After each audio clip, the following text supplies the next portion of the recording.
வணக்கம்.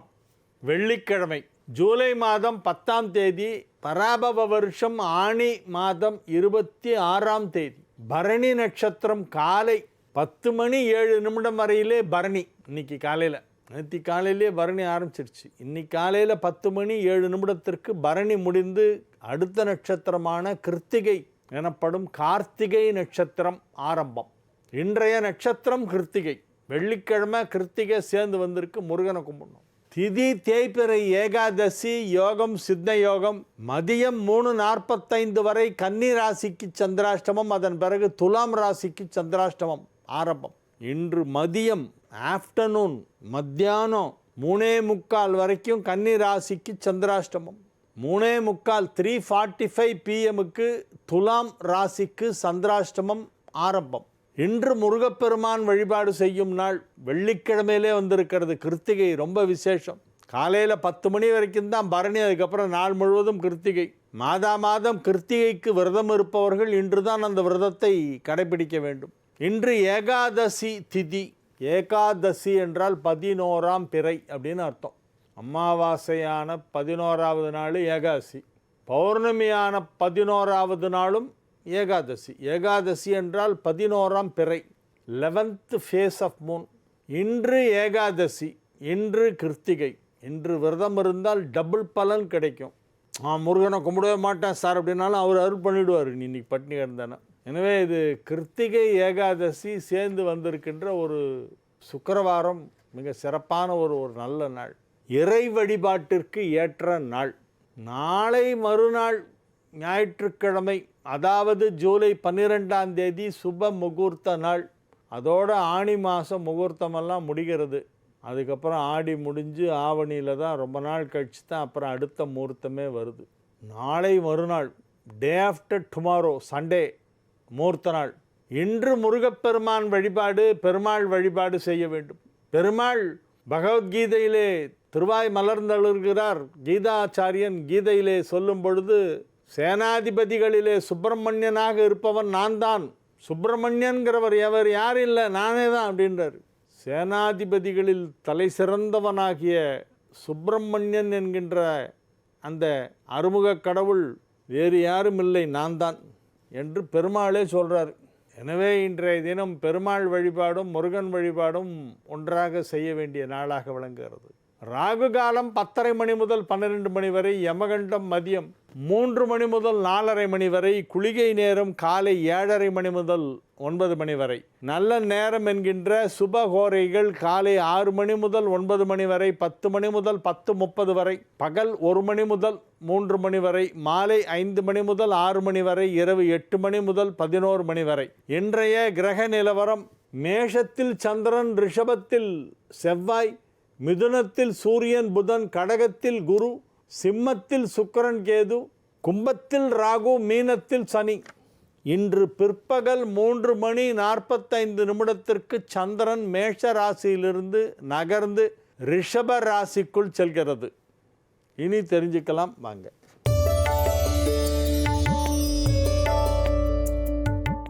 விராலிமலை SV சுரேஷ். உடல் தளர்ந்து விட்டது, சுறுசுறுப்பாக செயல்பட வழி கூறவும். எனது தலையெழுத்தை மாற்ற வழி உண்டா ஐயா கூறவும். தலையெழுத்தை மாற்ற என்ன செய்ய வேண்டும்? அதான் தலையெழுத்தை மாற்றுறதுக்கு அருணகிரிநாதர் சொன்ன ஒரே வழி தான். நிறைய தரம் சொல்லிட்டேன். அவன் கால்பட்டு அழிந்தது இங்கு, என் தலைமையில் அயன் கையெழுத்தேன்ட்டார். பிரம்மா எழுதின எழுத்தை அழிக்கக்கூடிய ரப்பரு ஒன்று இருக்குது. அந்த ரப்பரை வச்சு அழிச்சிடலாம் பிரம்மாவுடைய தலையெழுத்தை. அந்த ரப்பர் தான் முருகனுடைய திருவடி. SR கார்த்திக். சில தீய பழக்கங்களுக்கு அடிமையாகிவிட்டேன், அவற்றிலிருந்து எப்படி வெளிவருவது என்று தெரியவில்லை. நீங்கள் எப்போ இது கெட்ட பழக்கம், இதுலேருந்து வெளியே வரணும்னு நினச்சிங்களோ அப்போயே நீங்கள் திருந்திட்டீங்க சார். எந்த கெட்ட பழக்கத்திற்கும் அடிமையாகாமல் வாழ வேண்டும் என ஆசைப்படுகிறேன். நீங்கள் உங்களுடைய ஆசை நிறைவேறும், கவலைப்படாதீங்க. முருகப்பெருமானையே வணங்குங்கள். முருகப்பெருமானின் பெருமைகளை சொல்லிக்கொண்டே இருங்கள். புனைப்பெயர் SR கார்த்திக்கு, இனாம்புதூரா. என் ராமச்சந்திரன். பெண்ணாகடம் உடுப்பி ஓட்டல் மாடி, 111 மேற்கு மெயின் ரோடு, ராசி பலன் பகுதியில் டிவியில் சொல்லும் நல்ல நேரம் பற்றிய குறிப்பும் கேலண்டரில் உள்ள குறிப்பும் மாறுபடுகிறதே. அதுக்கு நான் என்ன பண்ணோம், கேலண்டர் பிரிண்ட் பண்ணுறவனை போய் கேளுங்க. நான் நல்ல நேரம்னு சொல்கிறது சுப ஹோரைகள், இன்றைக்கி எந்தெந்த டைம் நல்ல ஹோரைங்கிறத மட்டும் எடுத்து சொல்கிறேன். அதில் ராகுகாலம் எமகண்டம் மிக்ஸ் ஆகாமல் இருக்கக்கூடியதை மட்டும் செலக்ட் பண்ணி சொல்கிறேன். சுக்கிரஹோரை, புதஹோரை, குருஹோரை இது மூணையும் மட்டும் எடுத்துக்கிறேன். இதில் ராகுகாலம் எமகண்டம் இல்லாத டைம் எதுவோ அதை நல்ல நேரம் அப்படின்னு சொல்கிறேன். கேலண்டரில் போடும் நல்ல நேரம் மாறுபடுகிறதே அப்படின்னு கேட்குறார். நம்ம வழக்கமாக கேள்வி போடுற பெண்ணாகடம் உடுப்பி ஹோட்டல் மாடி ராமச்சந்திரன், என் ராமச்சந்திரன் கேட்குறார். சார், அதற்கு நான் ஒன்றும் செய்ய முடியாது, கேலண்டர் அச்சடிக்கும் நிறுவனங்களிடம் போய் சொல்லுங்கள், அவங்க போடட்டும். அவங்க யார்கிட்டயோ கேட்டு தான் வாங்கி போடுவாங்க. அவங்க யாரோ ஒரு ஜோசியரை வச்சுருப்பாங்க, அவர் என்னமோ ஒரு கணக்கு போட்டு அவர் சொல்கிறாரு நல்ல நேரம்னு. அதை நான் போய் கொஸ்டின் பண்ண முடியாது. நீ ஏன் அதை போட்டேன்னு நான் கேட்க முடியாது. நீங்கள் வேணால் போய் கேளுங்க. திருவண்ணாமலை கிரிவலம் செய்யும் பொழுது ரமணர் மடம் மேயே ஒளி சென்று பார்க்கிறேன். மலையில் உள்ள குரங்குகள் பசியால் தவிக்கிறது. இதை பார்த்து இங்கு பாய்ந்து சாப்பிடுகிறது. கண்ணில் நீர் வந்து விட்டது. ஐயா, என்னிடம் கார் இல்லை. தங்கள் காரில் வாழைப்பழம் வாங்கி கொண்டு வந்து குரங்குகளுக்கு விநியோகிக்கவும். வாழைப்பழத்தை குரங்குகளுக்கு வழங்க தங்களின் பாதம் தொட்டு பணிவன்புடன் மன்றாடி மிக்க பணிவன்புடன் கேட்டுக்கொள்கிறேன். நம்பிக்கையுடன் எழுதுகிறேன், வி. சத்யமூர்த்தி. வி. சத்யமூர்த்திங்கிறவர் ஒரு தகவல் சொல்கிறாரு. திருவண்ணாமலையில் கிரிவலம் பண்ணும்போது பார்த்தா பசியில் குரங்குகளெல்லாம் மாடுகின்றன. நிறைய வாழைப்பழத்தை வண்டியில் ஏற்றி ஒரு லோடு நிறைய வாழைப்பழம் ஏற்றிட்டு போய் அங்கங்கே பிச்சு அந்த குரங்குகளுக்கெல்லாம் வாழைப்பழத்தை கொடுத்தா அது சாப்பிடும். இந்த புண்ணியத்தை செய்யணும் அப்படின்னு கேட்குறாரு. நல்ல விஷயம். இதை கண்டிப்பாக யாரெல்லாம் அந்த பக்கம் அடிக்கடி போகிறீங்களோ, அல்ல அந்த திருவண்ணாமலையிலே இருப்பவர்கள், அதற்கு அருகிலே வசிப்பவர்கள், அல்லது அடிக்கடி திருவண்ணாமலைக்கு வண்டியில் போகிறவங்க, கார் எடுத்துகிட்டு போகிறவங்க, அவங்களாம் ஒரு 2 கொலை இல்லைன்னா ஒரு 20-30 டசன் 40 டசன் வாழைப்பழத்தை வாங்கி அந்த குரங்குகளுக்கெல்லாம் வாழைப்பழம் கொடுக்க வேண்டும் என்று ஒரு நேயர் கேட்டுக்கொள்கிறார். மனித நேயத்துடன் மட்டுமல்லாமல் இவர் மிருக நேயமும் கொண்டவர். எல்லா உயிரினமும் பசி இல்லாமல் இருக்க வேண்டும். பாரகம் அடங்கலும் பசிப்பினி அருக. பாரகம் அடங்கலும், பாரகம் நக்க தி ஹோல் வேர்ல்டு யூனிவர்ஸ். பாரகம் அடங்கலும் பசிப்பினி அருக. பசின்ற நோய் இருக்கவே கூடாது அப்படின்ற ஒரு கொள்கையின் அடிப்படையிலே எனக்கு கடிதம் எழுதி இந்த நிகழ்ச்சியின் மூலமாக இதை சொல்லுகிறார் வி. சத்தியமூர்த்தி. அதனால் இந்த செய்தியை நான் உங்களிடம் சொல்லுகிறேன். வாசகர்களாகிய நீங்கள் இனிமேல் திருவண்ணாமலைக்கு போனீங்கன்னா குரங்குக்கெல்லாம் வாழைப்பழம் வாங்கி போடுங்க. மலையை சுற்றி நிறைய இருக்கான். ரமணாசிரமத்துக்கு பின்பக்கம்லாம் நிறைய குரங்கு இருக்கும், நானே பார்த்துருக்கேன். குரங்குகளுக்கு உணவளிக்க வேண்டுகோள் விடுத்து ஒருத்தர் கடிதம் போட்டிருக்கார். என்ன நல்ல உள்ளம் பாருங்களேன் அவருக்கு. எனக்கு இந்த மிருகங்களுக்கெல்லாம் உணவு கொடுக்கறதுங்கிறது ரொம்ப பிடிச்ச விஷயம். நிறைய செய்வேன். முன்னாலெல்லாம் சின்ன வயசுலாம் நிறைய செஞ்சுருக்கேன். இப்போது உடல் தள்ளாமை, முதுமை காரணமாக, தள்ளாமை காரணமாக என்னாலெல்லாம் அலைய முடியல. வெயிட்டெல்லாம் தூக்கிட்டெல்லாம் போக முடியாது. ஒரு பீரியடில் அதை நான் நிறைய பண்ணியிருக்கேன். நிறைய பண்ணணும். இளைஞர்கள் நிறைய செய்யுங்க அந்த மாதிரி. எங்கெல்லாம் உயிரினங்கள் பசியால் தவிக்கின்றனவோ அங்கெல்லாம் சென்று அந்த உயிரினங்களுக்கு அவை சாப்பிடக்கூடிய ஏதேனும் ஒரு பொருளை நீங்கள் வழங்க வேண்டும். அது எந்த கால்நடையாக இருந்தாலும் சரி, ஆடு, மாடு, பன்றி, கழுதை, குரங்கு, எனி அனிமல், வைல்டு அனிமல் தவிர பாக்கி எல்லாத்துக்கும் யூ ஷுட் ஃபீட். விபூதி பெட்டகத்தில் ருத்ராட்சம் மற்றும் பில்வம் போட்டு வைக்கலாமா? போடலாம். ருத்ராட்சமா அல்லது உத்ராட்சமா? ருத்ராட்சம் தான் கரெக்டு. கோவி செல்வம், அணைக்கட்டு புத்தூர், சகாயத்தோட்டம் அருகில் அரக்கோணம், பின்கோடு 631151. விபூதி பெட்டகத்தில் ருத்ராட்சத்தை போட்டு வைக்கலாமா, வில்வ இலையை போட்டு வைக்கலாமா? போடலாம். எது சரி, ருத்ராட்சமா உத்ராட்சமான? ருத்ராட்சம் தான் கரெக்டு. ராஜராஜ சோழனின் சமாதி குறித்து வரலாற்று அறிஞர்களிடையே மாறுபட்ட கருத்துக்கள் உள்ளன. ஒருத்தர் ஒரு இடம் சொல்கிறாங்களாம் ராஜராஜ சோழனுடைய சமாதியை பற்றி. எனினும் பல வரலாற்று ஆய்வு சான்றுகளின்படி அவரது சமாதி தஞ்சாவூர் மாவட்டம் கும்பகோணம் அருகே உள்ள உடையாளூர் கிராமத்தில் உள்ளதாக கூறப்படுகிறது. இதில் உங்களுடைய கருத்து என்ன? கூறுங்கள். இது எனக்கு தெரியல சார். வரலாற்று ஆராய்ச்சியாளர்கள் தான் நீங்கள் அவங்கள தான் இதை கேட்கணும். எனக்கு தெரியல. உடையாளூரில் வந்து ராஜராஜ சோழன் சமாதி இருக்கிறதா நான் கேள்விப்பட்டதில்லை.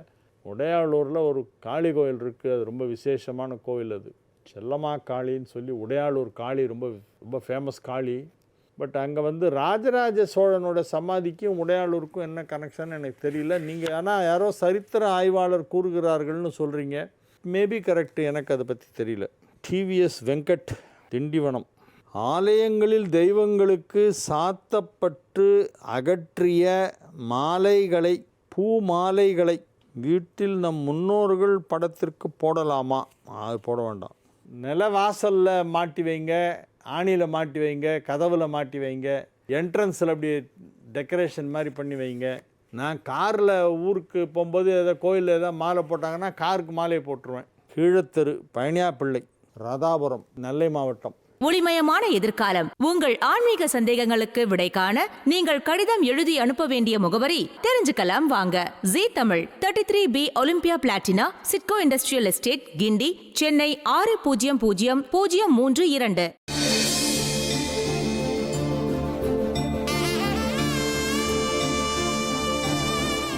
மேஷ ராசிக்கு இது ஒரு மிக மிக மிக மிக சிறப்பான நல்ல நாள். நிறைய மிக சொல்லிட்டே போகலாம், அவ்வளோ சிறப்பாக இருக்குது. ராசியிலே சந்திரன், 4ஆம் இடத்திலே குரு உச்சம், குருவும் சந்திரனும் கேந்திரம், கஜகேசரி யோகம் ஏற்பட்டிருக்கிறது. மிகப்பெரிய விஷயங்களை மிக சுலபமாக செய்வீர்கள். எந்த செயலை செய்ய ஆரம்பித்தாலும் அதை செய்து முடிக்காமல் விடமாட்டீர்கள். அந்த மாதிரி ஒரு வைராக்கியம், விடாமுயற்சி வெற்றியை பெற்றுத்தரும் நாள். விடாமுயற்சியால் வெற்றி பெறுவீர்கள். நன்மைகள் அதிக அளவிலே நடைபெறக்கூடிய நல்ல நாளாக இந்த நாள் விளங்குகிறது. இன்று ஒரு மிக சிறப்பான வழிபாட்டுக்குரிய நாள். காலை 10 மணி வரை பரணி, அதன் பிறகு கிருத்திகை நட்சத்திரம் வந்துவிடுகிறது. வெள்ளிக்கிழமை கிருத்திகை சேர்ந்த நாள். முருகப்பெருமான் வழிபாடு செய்ய வேண்டும். முருகப்பெருமானை வழிபட்டுவிட்டு பெருமாளையும் மகாவிஷ்ணுவையும் வழிபட வேண்டும். ஏனென்றால் ஏகாதசி இன்றைய தினம். பெருமாள் வழிபாடு செய்கின்ற நாள். பச்சை புயல் மெச்சத்தகு முருகோனே. பெருமாள் மெச்சி புகழ்கிறாராம் முருகனை. பச்சை புயல்னாக்க பெருமாள்.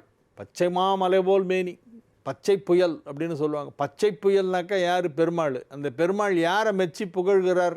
தன்னுடைய மருமானான முருகக்கடவுளை. அதனால தான் பச்சை புயல் மெச்சத்தகு முருகோனே என்று அருணகிரிநாதர் அழகாக ஒரு பதத்தை கொண்டு வந்து போட்டார்.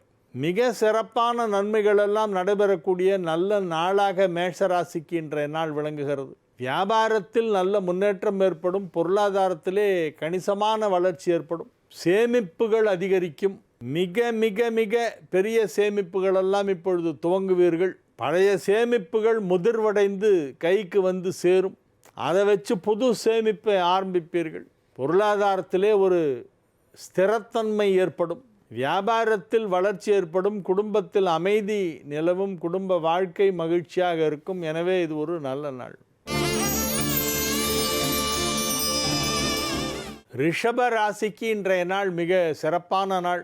பிற்பகல் 3:45 சந்திரன் ராசிக்குள் வருகிறது. காலையிலே 12ஆம் இடமான மேஷத்தில் இருக்கும் சந்திரன் இன்று மதியம் 3:45 மேஷராசியிலிருந்து நகர்ந்து ரிஷபராசிக்குள் வருகிறது. எனவே ரிஷபராசியிலே வந்து சந்திரன் உச்சம் பெறப் போகிறது. சந்திரன் வீட்டிலே குரு உச்சம். சந்திரன் வீட்டில் குரு உச்சமடைந்திருக்கிறது. குருவிற்கு வீடு கொடுத்த சந்திரனும் உச்சமடையப் போகிறது இன்று மதியத்திலே. குருவும் உச்சம், சந்திரனும் உச்சம் என்பதால் ராசியிலே சந்திரன் உச்சம் பெறுகிறது. 3ஆம் இடத்திலே குரு உச்சமடைந்திருக்கிறது. இது ரிஷபத்திற்கு மிகப்பெரிய நன்மையை செய்யும். பெயர், புகழ், செல்வாக்கு மிக சிறப்பாக இருக்கும். கலைத்துறை சம்பந்தப்பட்டவர்களுக்கு அதிலே புதிய வாய்ப்புகள் எல்லாம் கிடைக்கும். இயல், இசை, நாடகம், எழுத்து, ஓவியம் வரைதல், காவியம் எழுதுதல், பரதநாட்டியம் ஆடுதல், பிற நடன வகைகளிலே சிறந்து விளங்குதல், பேச்சு, நடிப்பு போன்ற நுண்கலை பிரிவுகளிலே உள்ள கலைஞர்களுக்கு மிகப்பெரிய தொழில் வளர்ச்சி ஏற்படும். உங்களுடைய திறமைகளை மற்றவர்கள் பாராட்டுவார்கள். நீங்கள் ஒரு மிகச்சிறந்த திறமைசாலி என்பதை அனைவரும் ஒப்புக்கொள்வார்கள். மகிழ்ச்சியான நல்ல நிகழ்ச்சிகளிலே நீங்கள் கலந்து கொள்வீர்கள். இன்று நாள் உங்களுக்கு நன்றாக இருக்கிறது. மிதுன ராசி அன்பர்கள் இன்று மிகுந்த மகிழ்ச்சியுடன் காணப்படுவார்கள். கலகலப்பாக சிரித்து மகிழ்ந்து பேசும் நாள். மிதுன ராசியிலே இப்பொழுது ராசி அதிபதி ஆட்சியாக இருக்கிறது. சந்திரன் இன்றைய தினம் 11ஆம் இடத்திலும் 12ஆம் இடத்திலுமாக சென்று கொண்டிருக்கிறது. 11ஆம் இடத்திலே மதியம் 3:45 வரையிலும், அதன் பிறகு 12ஆம் இடமான ரிஷபத்திலும் சந்திரன் இருக்கக்கூடிய நாள். 12ஆம் இடத்திற்கு சந்திரன் வந்த பிறகு உங்களுடைய ராசிக்கு ஒரு அதிர்ஷ்டம் காத்து கொண்டிருக்கிறது. ஏனெனில் ராசியின் இரு மருங்கிலும் கிரகங்கள், சுப கிரகங்கள் உச்சமடைந்திருப்பது என்பது ஒரு யோகம். 2ஆம் இடத்திலே குரு உச்சம், 12ஆம் இடத்திலே சந்திரன் உச்சம். உங்கள் ராசிக்கு 2 சைடு 2 கிரகம் உச்சமாக இருக்குங்கிறது ஒரு பெரிய அதிர்ஷ்டம். உங்கள் ராசியில் ராசி அதிபதி ஆட்சி. அதனால் ஏதாவது ஒரு எதிர்பாராத பதவி கிடைக்கும். அட்லீஸ்ட் நீங்கள் குடியிருக்கிற ஃப்ளாட்டில் அந்த ஃப்ளாட் ஓனர் அசோசியேஷன் செக்ரட்டரியாவது வருவீங்க. வேறு எதுவும் கிடைக்கலன்னா அலுவலகத்தில் பணிபுரிபவர்களுக்கு அங்கே பதவி உயர்வு காத்து கொண்டிருக்கும். வியாபாரிகளுக்கு தொழிலில் பெரிய வளர்ச்சி ஏற்படும். திருமணமாகாதவர்களுக்கு திருமணம் இப்பொழுது நிச்சயமாகும். இன்னைக்கு முடிப்பாங்க, கல்யாணத்தை பேசி முடிப்பார்கள். ரொம்ப நாளாக பேசிக்கிட்டு இருக்காங்க, பேசி முடிக்க மாட்டேன்றாங்க அப்படின்னு வருத்தப்படுற இளைஞர்களுக்கெல்லாம் இப்பொழுது திருமணத்தை பேசி முடிப்பார்கள். உங்களுடைய திருமணத்திற்கான தேதி முடிவு செய்யப்படும் இன்று அல்லது நாளைக்குள். வியாபார ரீதியான பிரயாணங்கள் ஒரு சிலருக்கு ஏற்படும். அவை வெற்றிகரமாக அமையும். எனவே இது ஒரு நல்ல நாள். கடகராசிக்கு இன்றைய தினம் மிக சிறப்பான மகிழ்ச்சியான நல்ல நாள். ராசி அதிபதி சந்திரன் காலையிலே 10ஆம் இடமான மேஷத்தில் இருக்கிறது. மதிய நேரத்திலே சுமார் 3:45 மணிக்கு 10ஆம் இடத்திலிருந்து 11ஆம் இடமான ரிஷபத்திற்கு வந்து விடுகிறது. ராசி அதிபதி 11இல் உச்சம், ராசியில் குரு உச்சம். இது ஒரு சிறப்பான யோகம். ஒரு கிரகம் உச்சமடைந்ததோடு மட்டுமல்லாமல் அந்த கிரகத்திற்கு வீடு கொடுத்த கிரகமும் உச்சமடைவது என்பது தனிச்சிறப்பு வாய்ந்த யோகம். குரு உச்சமாக இருக்கிறது. குருவிற்கு வீடு கொடுத்த சந்திரனும் உச்சமடைகிறது. அப்பொழுது குருவிற்கு பலம் இன்னும் சற்று அதிகரிக்கிறது. வீடு கொடுத்தவன் உச்சம்னா. எனவே இது ஒரு பெரிய அதிர்ஷ்ட காற்று வீசும் நாள். மிகப்பெரிய நல் வாய்ப்புகளெல்லாம் உங்களை தேடி வரும். நல்ல வாய்ப்புகளை தயவு செய்து நழுவ விடாதீர்கள். ஈகோவெல்லாம் எடுத்து பொட்டலம் கட்டி சுருட்டி போட்டுருங்க, டஸ்ட்பினில் போடுங்க. உங்கள் ஈகோவை தூக்கி போடுங்க. நல்ல வாய்ப்புகளை இறைவன் கொடுக்கிறான். இறைவன் யார் மூலமாகவாவது அந்த செய்தியை உங்கள் செவிகளிலே கொண்டு வந்து போடுவான். இறைவன் நேரிலே வந்து நம்ம எதிரே சங்கு சக்கரத்தோடு நிற்க மாட்டார். அவர் யாராவது ஒரு மனிதன் மூலமாகத்தான் தகவலை தெரிவிப்பார். உங்களுக்கு எப்படி தகவல் தெரிவிக்கிறது? யாரோ ஒருத்தர் மூலியமாக ஏதோ ஒரு நியூஸ் வரும். அப்போ நீங்கள் புரிஞ்சுக்கணும், ஓஹோ கடவுள் நமக்கு இப்படி ஒரு நல்ல வாய்ப்பை கொடுத்துருக்காரு அப்படின்னு. உடனே அதை சரி அப்படின்னு ஒத்துக்கணும். இவன் யார் எனக்கு சொல்கிறது? இவன் சொல்லி எனக்கு சான்ஸ் கிடைக்கணுமா? இவ்வளோ பெரிய ஆளாயிட்டானா? அந்த ஈகோ, அந்த அகம்பாவம் தான் அழிக்கும். ஒரு மனுஷனை அழிக்கிறதே அகம்பாவம் தான். தயவு செஞ்சு அகம்பாவத்தில் போய் மாட்டிக்காதீங்க. உங்களுக்கு நன்மைகள் செய்வதற்காக கடவுள் காத்து கொண்டு இருக்கிறார். அதை பெறுவதற்கு நீங்கள் தயாராக இருங்கள். We are all beggars. We cannot be choosers. அந்த இறைவன் எதை போடுகிறானோ அதை நம்ம பிடிச்சிக்கணும், அவ்வளோதான். கடவுள் கொடுக்குற வாய்ப்பு இது. நல்ல வாய்ப்பு வரப்போகுது. பெரிய முன்னேற்றம் ஏற்பட போகிறது. உங்கள் வாழ்க்கையிலே திருப்பு முனையாக சில நன்மைகள் எல்லாம் நடைபெறப் போகின்றன. எனவே இன்றைய தினம் என்ன நடந்தாலும் அது உங்கள் நன்மைக்குத்தான். ஒரு நிகழ்ச்சியில் என்னை பேச கூப்பிட்டுருந்தாங்க. இந்த மைக்கு சரியில்லை, நான் மைக்கே வேணாம் அப்படியே பேசிடுறேன், சத்தமாக பேசுவேன் அப்படின்னு. சரி சார், நாங்கள் சின்ன கூட்டம் தான் அது. சின்ன மைக்கை நவுத்தி வச்சுட்டாங்க. இது நன்மைக்கோ தீமைக்கோ தெரியவில்லை, மைக் இல்லாமல் பேசுகிறேன் அப்படின்னு ஆரம்பித்தேன். தட்டலாம் பாரு இங்கே முதுகையா. இது நன்மைக்கோ தீமைக்கோ தெரியவில்லை, மைக்கே இல்லாமல் பேசுகிறேன் அப்படின்னேன். அந்த மாதிரி சில விஷயங்கள்லாம் ஸ்பான்டேனியஸாக தான் வரும் எனக்கு. இதெல்லாம் வந்து எழுதி வச்சு ப்ரிப்பேர் பண்ணி எல்லாம் பண்ண முடியாது. அந்த மாதிரி நன்மைக்கோ தீமைக்கோ என்று நீங்கள் யோசிக்க வேண்டாம். இன்று எது நடந்தாலும் அது உங்களுக்கு நன்மைக்குத்தான் என்பதை புரிந்து கொள்ளுங்கள். சிம்ம ராசிக்கு இன்றைய நாள் நல்ல நாள். மாணவர்கள் அழகாக கல்வியிலே முன்னேற்றம் காண்பார்கள். அதிக மதிப்பெண் பெறுவார்கள். மேல் படிப்பு படிக்கும் வாய்ப்பு தேடி வரும். 11ஆம் இடமான லாபஸ்தானத்திலே புதன் சூரியன் இணைந்திருக்கிறது. 11ஆம் இடத்திற்கு அதிபதியே புதன் தான். அந்த புதன் தன் சொந்த வீடான மிதுனத்திலே சூரியனோடு இணைந்து புதாதித்ய யோகம் பெற்றிருக்கிறது. எனவே இப்பொழுது புதனால் கிடைக்கக்கூடிய நன்மைகள் சற்று அதிகமாக கிடைக்கும் சிம்ம ராசிக்கு. தனலாபாதிபதி புதன். அதனால் பொருளாதாரத்திலும் பெரிய முன்னேற்றத்தை கொடுக்கும். கடன் என்று எதுவுமே இருக்காது. If there is any loan you will clear it. கடன் எல்லாருக்கும் இருக்கும். ஏதாவது housing loan, car loan, personal loan, vehicle loan, education loan, இப்படியெல்லாம் ஏதாவது போட்டு தான் எல்லோரும் வாழ்க்கையை ஓட்டுவாங்க. எல்லோரும் கையில் கேஷை மூட்டை கட்டி வச்சுக்கிட்டெல்லாம் யாரும் வாழ்க்கையை ஓட்ட முடியாது. எல்லாருக்கும் கடன் இருக்கும். ஆனால் சிம்ம ராசிக்காரங்களுக்கு இன்றைக்கி ஒரு அதிர்ஷ்டம் வருது. அது என்னன்னா, கடனே இல்லை, எல்லா கடனையும் திரும்ப செலுத்தி விட்டேன், எல்லாம் ரீபேமெண்ட் பண்ணியாச்சு, நோ இஎம்ஐ. இஎம்ஐ எல்லாம் ஜீரோவில் வந்து நிற்குது. பேலன்ஸ் எவ்வளோ பேலன்ஸ்னு பார்த்தா ஜீரோன்னு காட்டும். அந்த மாதிரி உங்களுடைய கடன் சுமையை இறக்கி வைக்க போகும் நேரம் நெருங்கிவிட்டது. ஒரே நாளில் கடனை திரும்ப செலுத்த முடியுமா என்றால் முடியும். அதற்கு வழி பிறக்கும். கடவுள் தானே வழி காட்ட போகிறார். நீங்கள் ஏன் கவலைப்படுகிறீர்கள்? ஏதாவது ஒரு தொகை வந்தால் அதை முதல்ல கடன் அடைச்சிருங்க, அப்புறம் மற்றெல்லாம் பார்த்துக்கலாம். சில பேர் கடனை வச்சுக்கிட்டே புதுசாக கடன் வாங்குவாங்க. மேற்கொண்டு கடன் வாங்காமல் பழைய கடனை எல்லாம் அடைப்பதற்கு ஒரு வாய்ப்பு இன்று கிடைக்கும். அதை பயன்படுத்தி கொள்ளுங்கள். கன்னிராசிக்கு இன்றைய நாள் மதியம் 3:45 வரையிலே சந்திராஷ்டமம் இருக்கிறது. முக்கியமான வேலை எதாக இருந்தால் 4 மணிக்கு மேலே பண்ணுங்கள். மாலை 4 மணி, சாயந்தரம் 4 மணிக்கு அப்புறமா நீங்கள் முக்கியமான வேலைகளை எல்லாம் செய்யலாம். அது வரையிலே சற்று அமைதியாக இருக்க வேண்டும். காலை நேரத்தில் உங்களுடைய முக்கிய பணிகளை செய்ய வேண்டாம், காத்திருக்க வேண்டும். மதியம் வரை காத்திருக்க வேண்டும். மதியத்திற்கு பிறகு உங்களை யாரும் கையிலே பிடிக்க முடியாது. ஆனால் அது மிக மிக மிக நல்ல நாளாக இன்றைய தினத்தின் பிற்பகுதி விளங்குகிறது.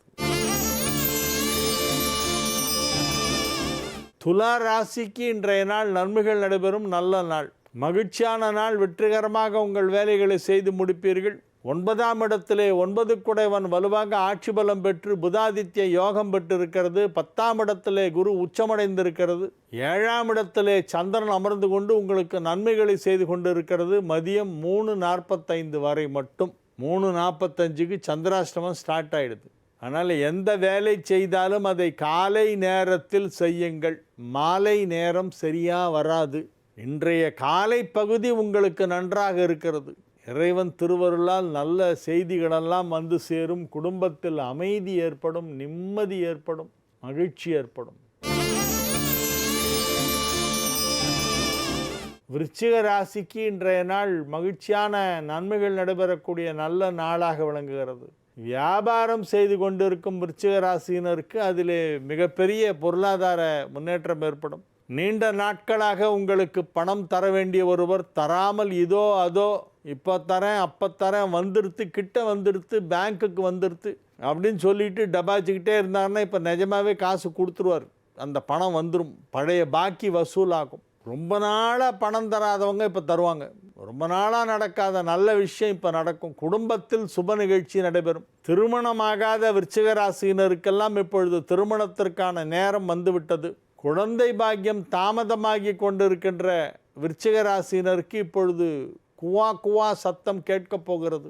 கட்டில் சிரிக்கின்றதே தொட்டில் எப்போதம்மா, அந்த நேரம் இப்பொழுது வந்துவிட்டது. எனவே நீங்கள் இல்வாழ்க்கையை நல்வாழ்க்கையாக மகிழ்ச்சிகரமாக நடாத்தி கொண்டிருப்பீர்கள். தனுசு ராசிக்கு இன்றைய நாள் நல்ல நாள். தனுசு ராசிக்கு இன்றைய தினம் மிகச் சிறப்பான நன்மைகள் நடைபெறுகின்ற நல்ல நாள். பொருளாதார வளர்ச்சி நன்றாக இருக்கும். பொருளாதாரத்தின் மூலமாக பணம் கொடுக்கல் வாங்கல் மூலமாக சில பிரச்சனைகள் எல்லாம் முடிவுக்கு வரும். நீண்ட நாட்களாக உங்களுக்கு பணம் கொடுக்கல் வாங்கல் தொடர்பான ஏதாவது ஒரு டிஸ்பியூட் இருந்தால் அது இப்பொழுது முடிவுக்கு வந்துவிடும். அந்த டிஸ்பியூட்டுக்கு ஒரு முடிவு, முற்றுப்புள்ளி உண்டு. எல்லா பிரச்சனைகளுக்கும் ஒரு தீர்வு உண்டு. எவ்வளோ பெரிய பிரச்சனையாக இருந்தாலும் என்றைக்கா ஒரு நாள் அது ஒரு முடிவுக்கு வந்தே ஆகணும். எதுவுமே தொடராது. மாற்றங்களுக்கு உட்பட்டது தான் உலகம். எனவே உங்களது பிரச்சனைகளுக்கெல்லாம் முற்றுப்புள்ளி வைக்கும் நேரம் இப்பொழுது வந்துவிட்டது. பணம் கொடுக்கல் வாங்கல் தொடர்பான பிரச்சனைகள் முடிவுக்கு வரும். மகர ராசிக்கு இது ஒரு மகிழ்ச்சியான நாள். மகர ராசி அன்பர்கள் இன்று மிகுந்த உற்சாகத்துடன் காணப்படுவார்கள். 7ஆம் இடத்தில் குரு உச்சமடைந்திருப்பதால் இப்பொழுது திருமண தடை விலகும். 7 குடைவனும் உச்சம் பெறுவதால் திருமணம் நிச்சயமாகிவிடும். வர்ற ஞாயிற்றுக்கிழமை சாயந்தரம் நிச்சயதார்த்தங்க. மகர ராசி ஆண்கள் பெண்களுக்கெல்லாம் வர்ற ஞாயிற்றுக்கிழமை ஜூலை 12ஆம் தேதி நிச்சயதார்த்தம். இன்றைக்கே பேசி முடிவு பண்ணிவிடுவாங்க. நிச்சயதார்த்தம் பண்ணுறதுங்கிறத இன்றைக்கி டிசைட் பண்ணிவிடுவாங்க. 48 ஹவர்ஸ்க்குள்ளே பண்ண முடியுமா அப்படின்னு எல்லாம் பண்ணலாம். தைரியமாக இறங்குங்க. விட்டா அதுக்கப்புறமா மூர்த்த நாளே இல்லை, அப்புறம் ஆடி வந்துடும். அதனால் கம்மிங் சண்டே நிச்சயதார்த்தம் பண்ணிவிடுங்க. மேரேஜுக்கான நேரம் நெருங்கி விட்டது, திருமண நேரம் நெருங்கி விட்டது. வாராயன் தோழி வாராயோ, மணமேடை காண வாராயோ என்று உங்களுக்காக அங்கே மணமேடை தயாராகி கொண்டிருக்கிறது. ஆவணி மாதத்தில் திருமணம், இப்பொழுது நிச்சயதார்த்தம் நடைபெறப் போகிறது. கும்பராசிக்கு இன்றைய நாள் நல்ல நாள், மகிழ்ச்சியான நாள், வெற்றிகரமான நாள். 5ஆம் இடத்திலே 5 குடைவன் வலுவாக ஆட்சி பலம் பெற்றிருக்கிறது. 3ஆம் இடத்திலும் 4ஆம் இடத்திலும் சந்திரன் சஞ்சரித்து கொண்டிருக்கின்ற நாள்.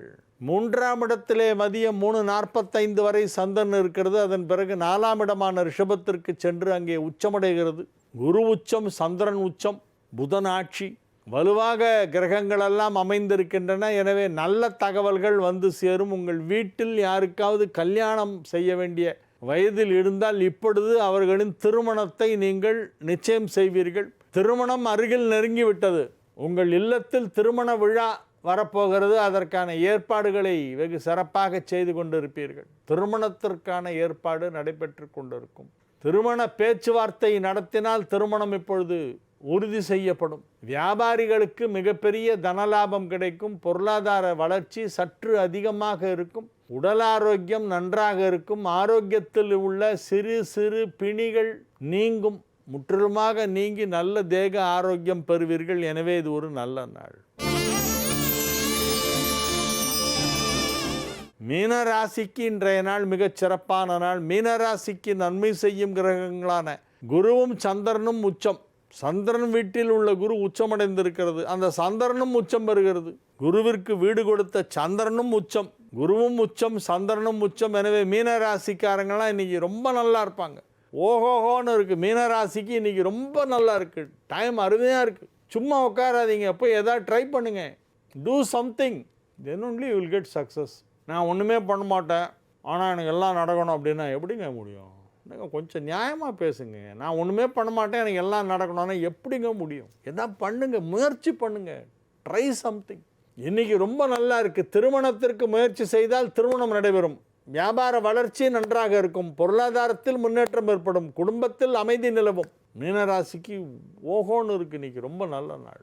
வாழிய செந்தமிழ், வாழ்க நற்றமிழர், வாழிய பாரத மணித்திருநாடு. வந்தே மாதரம், வந்தே மாதரம், வந்தே மாதரம். மீண்டும் நாளை நிகழ்ச்சியிலே உங்களை சந்திக்கும் வரை உங்களிடமிருந்து விடைபெற்றுக் கொள்வது உங்கள் வழிகாட்டி ஜோதிடர் கலைமாமணி அரிகேசன் நல்லூர் வெங்கட்ராமன். வணக்கம்.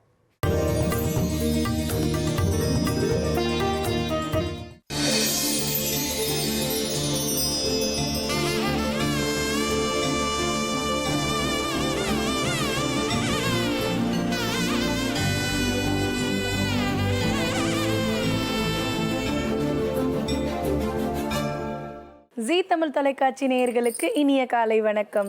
ஓம்காரம் நிகழ்ச்சிக்கு உங்களை அன்புடன் வரவேற்கிறோம்.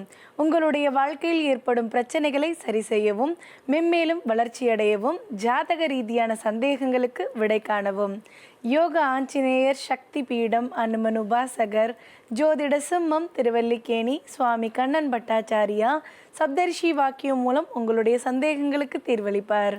வணக்கம் சுவாமிஜி. நாராயண. இன்றைய நாள் எப்படி இருக்க போகுது? இன்னைக்கு நம்ம பண்ண வேண்டிய பூஜைகள் பரிகாரங்கள் பற்றி சொல்லுங்கள் சுவாமிஜி.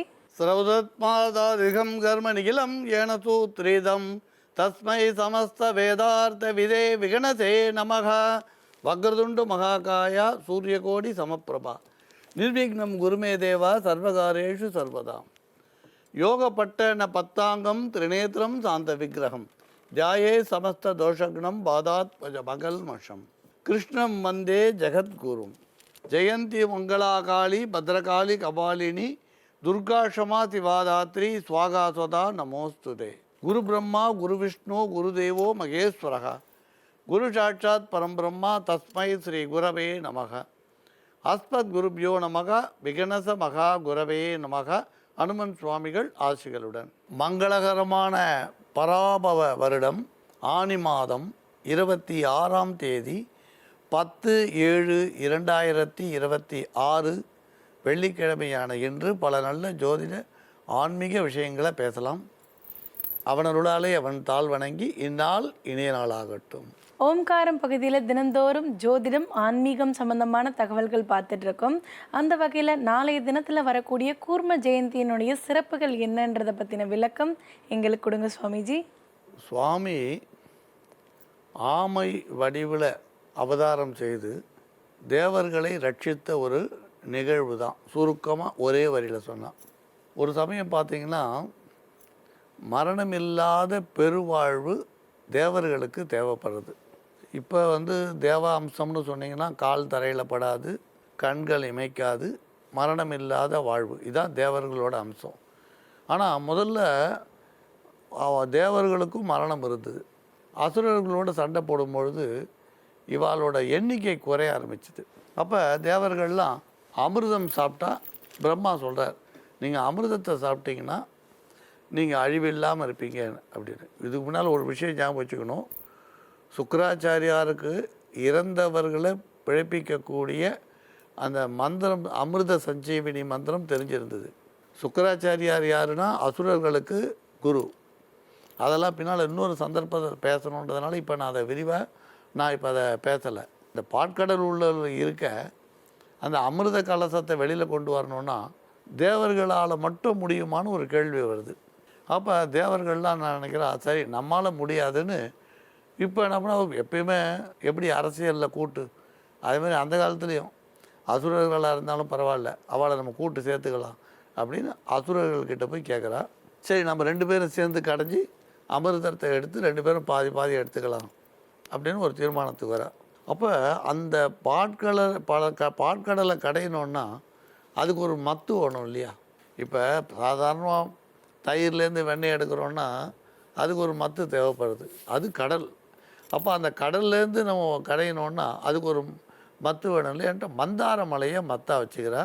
வாசுகி பாம்பை கயிறாக பயன்படுத்துகிறான்.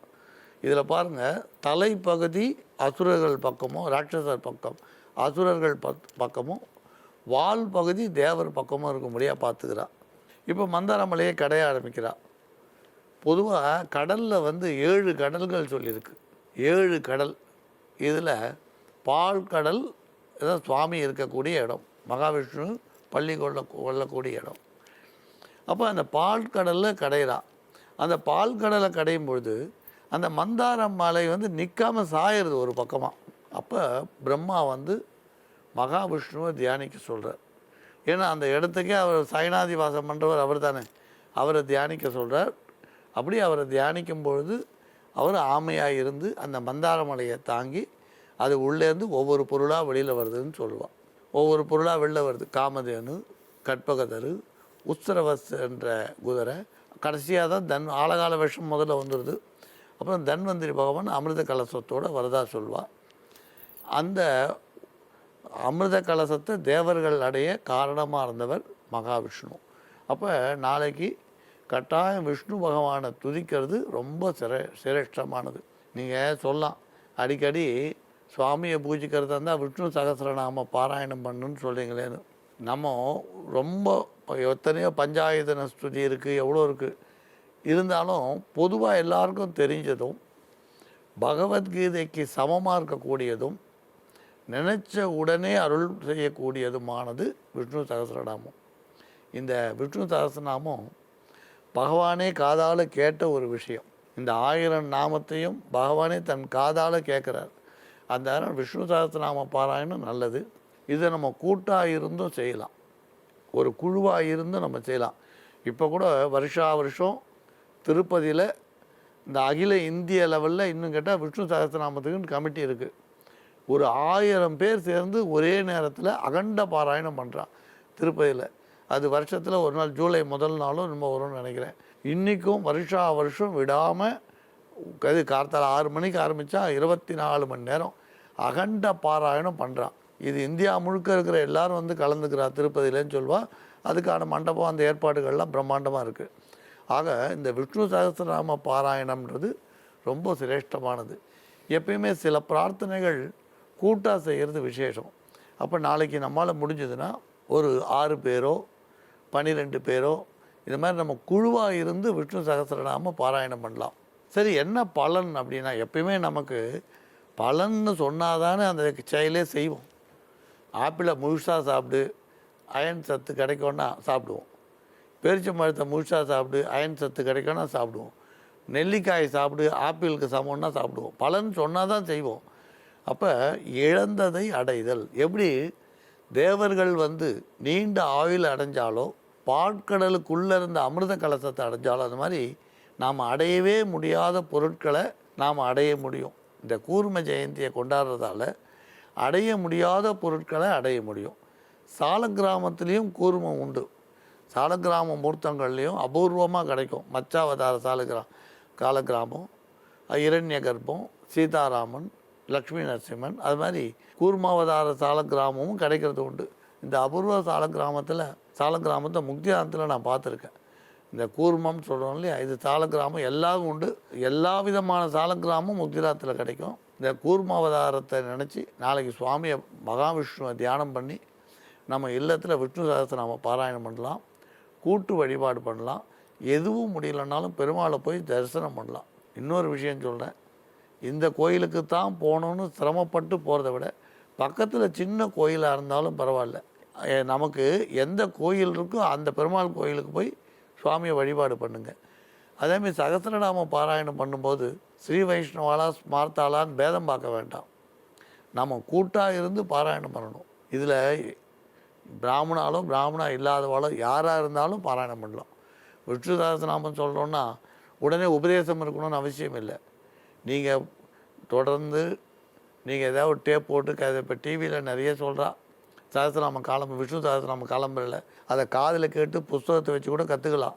அதனால் இவா தான் பண்ணணும் விஷ்ணு சகஸ்ரநாமம், இவா படிக்கக்கூடாதுன்னு பேதம் பார்க்க வேண்டியதில்லை. கூட்டாக இருந்து குழுமி இருந்து கட்டாயம் விஷ்ணு பகவானோட 1000 நாமங்களை சொல்லுங்கள், நல்ல பலன் கிடைக்கும். அந்த தேவர்களுக்கு எப்படி அமிர்தம் கிடைச்சதோ அதே மாதிரி நமக்கும் எந்த பொருள் கைக்கு வராமல் இருக்கோ, கைக்கு வசப்படாத பொருள் கைக்கு வசப்படும். எப்படி தேவர்களுக்கு நீடித்த ஆயுள் கிடைச்சதோ அதேமாதிரி நமக்கும் நீடித்த ஆயுளும் ஆரோக்கியமும் கிடைக்கும். அதனால் நாளைக்கு விஷ்ணு பகவானை கொண்டாடுங்க. எல்லா சிறப்புகளும் தேடி வரும். நம்புங்கள், நல்லதே நடக்கும். விஷ்ணு பகவானை கொண்டாடக்கூடிய கூர்ம ஜெயந்தியை எப்படி கொண்டாடணுன்றதை பற்றின தெளிவான விளக்கம் கொடுத்ததுக்கு நன்றி சுவாமிஜி. நேரழைப்பில் காத்துட்ருக்குறாங்க. வணக்கம். வணக்கம்ப்பா. வணக்கம்மா, எங்கேருந்து பேசுகிறீங்க? உங்கள் பேர் என்னம்மா? என் புதுக்கோட்டையிலேருந்து பேசுகிறேன் மேடம். நான் கீதா என் பெயர். என்ன சந்தேகம் சுவாமிஜி கிட்ட கேட்கணுமா உங்களுக்கு? பையனுக்கு தனியார் துறை வேலை வாய்ப்பு அமையுமா இல்லை கவர்மெண்ட் ஜாபான்னு அதை பற்றி கேட்கறதுக்கு தான் மேடம் ஃபோன் பண்ணுறேன். சரிங்கம்மா, என்ன படிச்சிருக்காங்கம்மா பையன்? பையன் பிஎஸ்சி ஃபிசிக்ஸ் படிச்சிருக்கிறாரு. அப்புறம் கம்ப்யூட்டர் நாலேஜ் எல்லாமே இருக்குங்க மேடம். சரிங்கம்மா, அரசு சார்ந்து ஏதாவது வேலைக்கு எக்ஸாம்லாம் எழுதுறாங்களாம்மா? எக்ஸாம் எழுதினாரு. ஃபர்ஸ்ட் பேங்க் எக்ஸாம் எழுதினாரு. அப்புறம் அதுல அவருக்கு சரியா வரலன்ட்டு அப்புறம் தனியார் துறையில சென்னையில குறைந்த சம்பளத்துலதான் வேலை பாக்குறாரு. அவருக்கு அது எதுல இன்ட்ரெஸ்ட் இருக்குன்னு சரியா தெரியலங்க மேடம். அது இதுலயே இருக்கிறாரு. எனக்கு ஒரு ஆசை கவர்மெண்ட் ஜாப் எழுதுப்பா அப்படின்னு. அவரு நான் இதுலயே பாத்துக்கிறேன் அப்படிங்கிறாரு.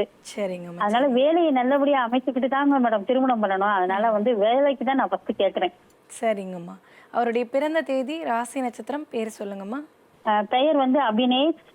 4/6/1999 வைகாசி மாதம் 21 காலை 9:56 வெள்ளிக்கிழமை. சரிம்மா.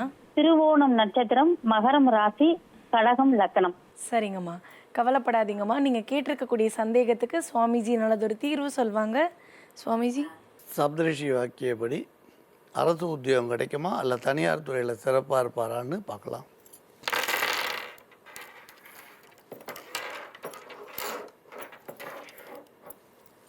நீங்கள் அவரோட போக்குலேயே அவரை விடுங்க. தனியார் துறையில் நல்ல நிலையில் வருவார். உத்தியோகம் நல்ல முறையில் அமையும். நீங்கள் அவருக்காக பண்ண வேண்டியதுன்னா செவ்வாய்க்கிழமை தோறும் துர்கா தேவி வழிபாடு வீட்டில் பண்ணுங்கள். ஒவ்வொரு செவ்வாய்க்கிழமையும் துர்கையை பூஜை பண்ணுங்கள். நவராத்திரி 9 நாளும் உங்கள் இல்லத்தில் நவராத்திரி பூஜையை சிறப்பாக பண்ணுங்கள். வேறு எந்த பரிகாரமும் வேண்டாம். அவர் வேலைக்கான புதிய முயற்சிகள் புதன் இல்லைன்னா வெள்ளிக்கிழமை எடுக்க சொல்லுங்கள். அவர் தனியார் துறையில் நல்ல பதவியில் வருவார். நம்புங்கள், நல்லதே நடக்கும். வேலை வாய்ப்பில் உயர்வு கிடைப்பதற்கு நல்லதொரு பரிகாரம் சொன்னதுக்கு நன்றி சுவாமிஜி. மங்களானி பவந்து. யோக ஆஞ்சநேயர் சக்தி பீடம் அனுமனுபாசகர் ஜோதிட சிம்மம் திருவல்லிக்கேணி சுவாமி கண்ணன் பட்டாச்சாரியா சப்தரிஷி வாக்கியம் மூலம் உங்களுடைய சந்தேகங்களுக்கு தீர்வளிப்பார். உங்களுடைய சந்தேகங்களுக்கு விடை காண 7305509333 என்ற வாட்ஸ்அப் எண்ணிற்கு மெசேஜ் அனுப்புங்கள். நாங்கள் உங்களை தொடர்பு கொள்வோம்.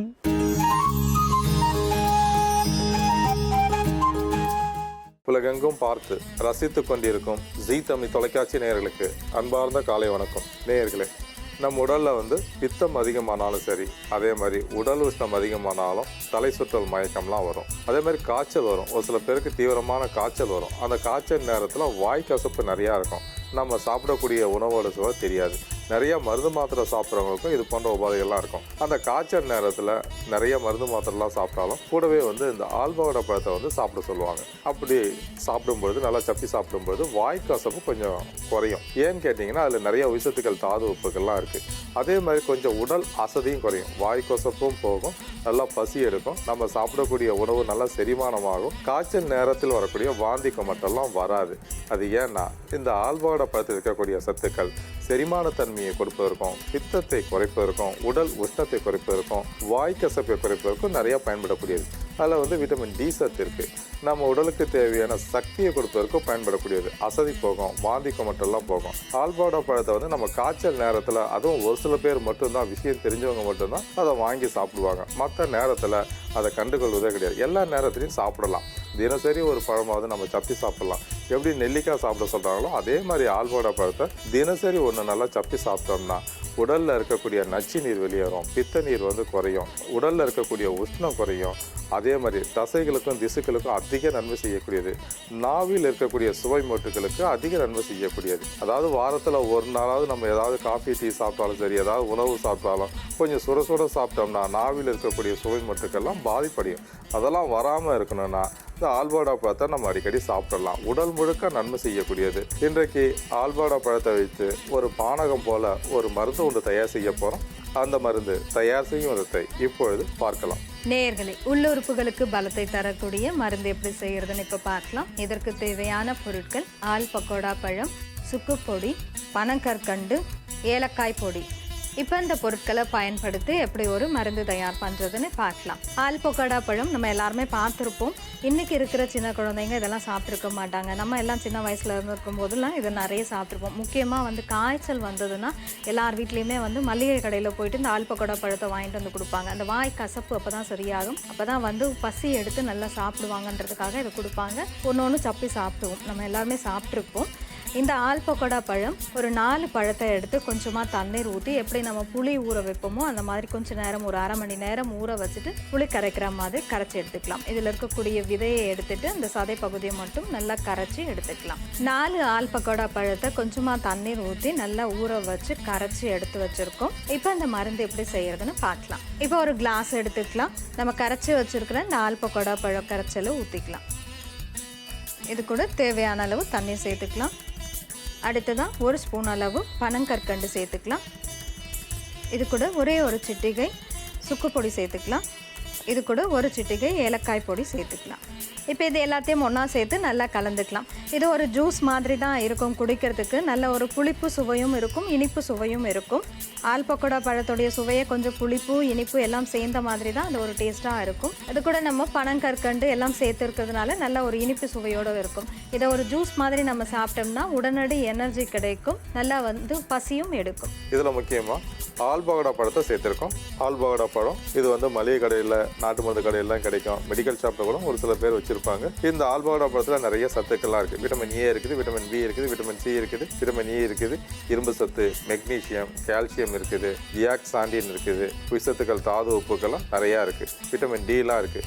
நம்ம உடலுக்கு அதிக நன்மை செய்யக்கூடியது ஆல்பகோடா பழம். இதை காய்ச்சல் நேரத்தில் மட்டும் சாப்பிடாம அடிக்கடி சாப்பிடணும். சின்ன குழந்தைங்களுக்கு கொடுத்தீங்கன்னா எதிர்காலத்தில் பெரிய நோய் தாக்கம்லாம் வராது. புற்றுநோய் போன்ற கொடிய நோய்கள்லாம் வராது. நம்ம உடலில் இருக்கக்கூடிய எல்லா உறுப்புகளுக்கும் அதிக நன்மை செய்யக்கூடியது. செரிமான மண்டலம் நல்லா இருந்தால் தான் நம்ம உடல் நல்லா இருக்கும். ஏன்னா நம்ம சாப்பிடக்கூடிய உணவு நல்லா செரிமானம் ஆகணும். அந்த செரிமானமாகி அதில் இருக்கக்கூடிய சத்துக்கள் உடலில் போய் சேரணும். அப்போ தான் உடல் நல்லா ஆரோக்கியமாக இருக்கும். அந்த வேலையை செய்யக்கூடியது இந்த ஆல்போடா பழம். அதே மாதிரி சர்க்கரை நோயாளிகளுக்கு அடிக்கடி தண்ணி தாகம் எடுக்கும், தாகம் நிறையா இருக்கும். உடலில் நீர்சத்து குறையும் பொழுது தாகம் நிறையா எடுக்கும். அந்த நேரத்தில் கூட இந்த ஆல்போடா பழத்தை நல்லா சப்பி சாப்பிட்டோம்னா நம்ம உடலில் இருக்கக்கூடிய அந்த நீர்சத்து வந்து சமனாகும். உமிழ்நீர் வந்து அதிகமாக சுரக்கும். நம்ம உடலுக்கு தேவையான நீசத்தை கொடுப்பதற்கும் அதிக தாகத்தை போக்குவதற்கும் நாவில் இருக்கக்கூடிய சுவை மட்டுகளுக்கு சக்தியை கொடுப்பதற்கும் டேஸ்ட்லெஸ், அதாவது டேஸ்ட் தெரியாமல் இருக்கிறவங்களுக்கு நல்ல டேஸ்ட் தெரியும். சாப்பிடக்கூடிய உணவோட சுவை வந்து நமக்கு தெரியணும். ஏன்னா நம்ம கஷ்டப்பட்டு சம்பாதிக்கிறது நம்ம ரசித்து ருசித்து சாப்பிடக்கூடிய உணவில் இருக்கக்கூடிய சுகம்தான் பெரிய சுகம். அந்த உணவோட சுவையை தெரிந்து கொள்வதற்கு இந்த ஆல்போடா பழத்தை நம்ம அடிக்கடி சாப்பிடலாம். ஒரு சில பேருக்கு அது நிறைய மருந்து மாத்திரை சாப்பிட்றவங்களுக்கு, புற்றுநோய் வந்து சிகிச்சை எடுக்கிறவங்களாம் அந்த சாப்பிடக்கூடிய உணவோட சுவை தெரியாது. அந்த மாதிரி இருக்கிறவங்க ஆல்போடா பழத்தை உள்ளுக்கு சாப்பிடலாம். இந்த ஜூஸ்ன்னு சொல்லலாம், பானகன்னு சொல்லலாம். இதை எல்லோருமே சாப்பிடலாம். சின்ன குழந்தைங்களுக்கு காய்ச்சல் நேரத்தில் காலை மதியம் இரவு 3 வேளையும் வயசுக்கு தகுந்த மாதிரி கொஞ்சம் கொடுக்கலாம். குடிச்சாங்கன்னா உடலுக்கு வந்து உடனடி எனர்ஜி கிடைக்கும். உடல் நல்லா அசதி இருந்ததுன்னா அந்த அசதியை போக்கி எனர்ஜி கிடைக்கும். புத்துணர்ச்சியோடு இருப்பாங்க. உடல் புத்துணர்ச்சியோடு வைத்துக் கொள்வதற்கு பயன்படக்கூடியது. பெரியவங்க காய்ச்சல் நேரத்தில் காலையில் மதியம் மாலை இரவு 4 வேளை சாப்பிடலாம். அதே மாதிரி இரவில் வந்து தூக்கம் வராமல் ரொம்ப சிரமப்படுறவங்க, மெலோட்டின் என்று சொல்லக்கூடிய ஹார்மோன் சுரப்பில் ஏற்றத்தாழ்வு இருக்கிறவங்க, நிறைய பயம் பதற்றம் இருக்கிறவங்க, இரவில் தூங்காமல் இருக்கிறவங்களுக்கு இது போல் ஒரு ஜூஸ் தயார் செய்து கொடுத்தீங்கன்னா, இதை குடித்தாங்கன்னா ஒரு நிம்மதியான தூக்கம் கிடைக்கும். பயம் பதற்றம் போகும். நல்ல தைரியம் தன்னம்பிக்கை கிடைக்கும். காலையில் எழுந்திருக்கும் பொழுது நல்லா ஃப்ரெஷ்ஷாக எழுந்திருப்பாங்க. குறிப்பாக வந்து விட்டமின் டி சத்து கிடைக்கும். உடல் வலியை போக்குவதற்கும் எலும்புகளுக்கும் தசைகளுக்கும் நரம்புகளுக்கும் தேவையான சக்தியை கொடுப்பதற்கும் பயன்படக்கூடியது. உள்ளுறுப்புகளுக்கு பலத்தை தரக்கூடிய ஆல்பக்கோடா பழ ஜூஸ் தயார். இது எப்படி செய்யறதுன்னு இன்னொரு முறை பார்க்கலாம். முதல்ல ஆல்பக்கோடா பழத்தை கொஞ்சமா தண்ணீர் ஊற்றி நல்லா புளி கரைச்சல் மாதிரி கரைச்சி எடுத்து வச்சுக்கணும். ஒரு கிளாஸ்ல நம்ம கரைச்ச ஆல்பக்கோடா பழ கரைச்சலை ஊற்றி அது கூட தேவையான அளவு தண்ணீர் சேர்த்து பனங்கற்கண்டு, சுக்கு பொடி, ஏலக்காய் பொடி இது எல்லாத்தையும் ஒன்றா சேர்த்து கலந்து எடுத்தோம்னா இந்த ஜூஸ் தயார். நேயர்களே, ஆல்போடா பழத்தை இது போல் ஒரு ஜூஸாக தயார் செய்து சின்ன குழந்தைங்க பெரியவங்க எல்லோரும் அடிக்கடி சாப்பிட்டு பயனடையுமாறு கேட்டுக்கொள்கிறேன். நேயர்களே, இன்றைய ஆரோக்கிய குறிப்பு. ஒரு சிலருக்கு பார்த்தீங்கன்னா சின்ன வயசுலேயே தோல் நிறைய சுருக்கமாகி வயதான தோற்றம் தெரியும். வயசு பார்த்தீங்கன்னா ரொம்ப கம்மியாக இருக்கும், ஆனால் அவங்களோட தோற்றம் பார்த்தீங்கன்னா ரொம்ப பெரியவங்க மாதிரி முதிர்ச்சி அடைந்தவங்க மாதிரி இருப்பாங்க. அதுலேயும் முக்கியமாக முகத்தில் வந்து நிறைய சுருக்கங்கள் இருக்கும். அந்த சுருக்கங்கள் போகணும் அப்படின்னா அடிக்கடி வெந்தயக்கீரையை உணவாக சமைச்சு சாப்பிட்டுட்டு வரணும். அது மட்டும் இல்லாமல் வெந்தயக்கீரையை நல்லா ஒரு பேஸ்ட் மாதிரி அரைச்சி முகத்தில் சுருக்கங்கள் எங்கெல்லாம் இருக்கும் அந்த இடத்துல ஒரு பேக் மாதிரி போட்டுட்டு ஒரு அரை மணி நேரம் கழித்து நல்லா செல்லுன்னு முகத்தை கழுவிட்டு வந்தீங்கன்னா முகத்தில் இருக்கக்கூடிய அதிகப்படியான சுருக்கங்கள் சரியாகி இளமையான தோற்றம் தெரியும். மீண்டும் மற்ற நிகழ்ச்சியை சந்திப்போம். நன்றி, வணக்கம்.